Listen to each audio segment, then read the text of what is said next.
Bonjour et bienvenue sur la Web TV de la Chambre des indépendants du patrimoine, en compagnie aujourd'hui d'un de ses vice-présidents, ou plutôt d'une vice-présidente, Géraldine Métifeux. Bonjour.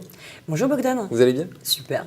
Alors vous êtes en charge, vous, entre autres, de la commission communication. C'est bien. Exactement. Parce que vous aimez bien parler, donc ça tombe bien. On vous a mis au bon endroit en tout cas. Exactement, je l'ai réclamé. En deux mots, c'est quoi cette commission? En deux mots, la commission communication est chargée de piloter la communication de la Chambre, la communication interne auprès des adhérents, la communication auprès des partenaires bien sûr, la communication également auprès des autorités de tutelle et, dès qu'on en aura la possibilité, auprès du grand public. Et alors comment faites-vous? Quels sont les moyens?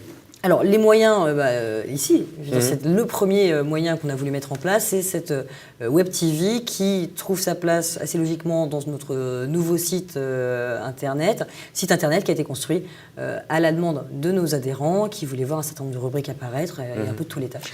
Vous avez une Web TV, ça sert à quoi? Qu'est-ce que vous voulez en faire? L'idée de la communication avec la Web TV, c'est de faire passer des messages. D'abord, c'est mieux faire comprendre aux adhérents comment travaille la Chambre, parce qu'on renforce la cohésion de la Chambre dès lors que nos adhérents voient au quotidien la façon dont on travaille pour eux et ce qu'on leur apporte. Et c'est plus facile pour eux de relayer le discours de la Chambre. Voilà. Ça, c'est le point le plus important, je pense. Et puis, l'autre point qui n'est pas neutre en termes de communication et notamment large, c'est que ce sera l'occasion pour Thierry ou pour les administrateurs ou pour les adhérents de pouvoir prendre la parole sur des points d'actualité importants. Et ce sera la parole officielle de la Chambre et ce sera une parole en 2-3 minutes sur une Web TV très moderne, très active, très rapide à mettre en place. Et puis, la chaîne YouTube est accessible à tout le monde, la partie publique du site est accessible à tout le monde. Ce sera l'occasion également pour le grand public. Donc enfin, vous allez communiquer, vous allez faire connaître votre métier, enfin. Exactement, exactement. Ça a été, il y a eu des tentatives avant, on a souhaité réorienter les moyens qui étaient donnés, comme vous le savez, et ce moyen-là nous a paru le plus malin et le plus pratique.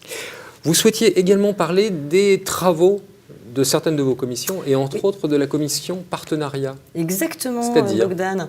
Alors, la commission partenariat qui préexistait à notre mandat, qu'on a tout simplement reconduite, est une commission qui gère les relations avec nos partenaires, comme son nom l'indique. Et là, des travaux de cette commission, c'est évidemment d'organiser le congrès de la Chambre, qui est un événement, vous le savez, fondamental et central pour nous. Et le congrès de la Chambre, il était entièrement refondu également, puisqu'on a changé le format. Il aura lieu cette année les 12 et 13 mai 2014. Le 12 mai à 16h aura lieu l'Assemblée générale avec les adhérents. Puis vers 18h30, 19h, nous partirons à la soirée rejoindre nos partenaires que nous aurons préalablement invités. D'accord.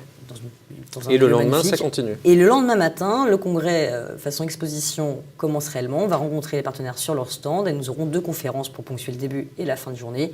Et on espère rencontrer un grand succès. Donc en fait, il y aura quand même une journée entière où A7 et CGP pourront discuter, se retrouver. A7 et partenaires, tous nos partenaires, Bogdan, pas seulement, la presse sera également présente. C'était un peu le reproche qu'on vous faisait les années précédentes, c'est qu'il y avait beaucoup de gens aux conférences, etc. Et donc il n'y avait personne. C'est le problème des conférences intéressantes. Non, l'idée, c'est qu'on va garder les conférences intéressantes, mais on va réduire le format pour laisser un espace aux partenaires de quelque chose comme 8 ou 10 heures dans la journée, rien qu'avec nos adhérents. Alors, il y a une autre commission, il y a un comité, même un comité de régulation. C'est quoi ça? Alors, le comité de régulation, c'est ce qui permet à la Chambre d'intervenir quand il y a un conflit entre un adhérent et un partenaire, quel qu'il soit. Donc, généralement, d'ailleurs, pas asset manager, parce qu'on a rarement des liens directs avec les assets, mais plutôt avec les assureurs ou les plateformes ou les promoteurs immobiliers, etc. Et la Chambre vient mettre un petit peu, au travers de cette commission, un peu d'huile dans les rouages, c'est-à-dire que aide en fait le partenaire à mieux comprendre la demande de l'adhérent et l'adhérent à mieux comprendre. Et c'est quoi la nouveauté là? Alors, c'est pas une nouveauté du tout. Simplement, c'est quelque chose qu'on a assez peu mis en avant, j'ai le sentiment, dans les mandatures précédentes. Il y a une espèce de régulateur maintenant. Voilà, c'est-à-dire qu'en fait, s'il y a un souci, on s'adresse à la Chambre. Voilà, plutôt qu'il y ait un gros conflit, on préfère que quand on n'arrive pas à le résoudre soi-même, quand on ne peut pas résoudre avec son inspecteur d'assurance. Et qui s'en occupe chez vous de ça? Au niveau de l'élu, c'est moi. Oui, d'accord. Et au niveau de la, comment dirais-je, au niveau des permanentes, c'est Audrey Charpier. Voilà. Très bien, Géraldine, merci beaucoup pour toutes ces explications et j'espère que j'aurai le plaisir de vous retrouver très bientôt sur cette même antenne. Sans doute. À bientôt, Bogdan. Merci.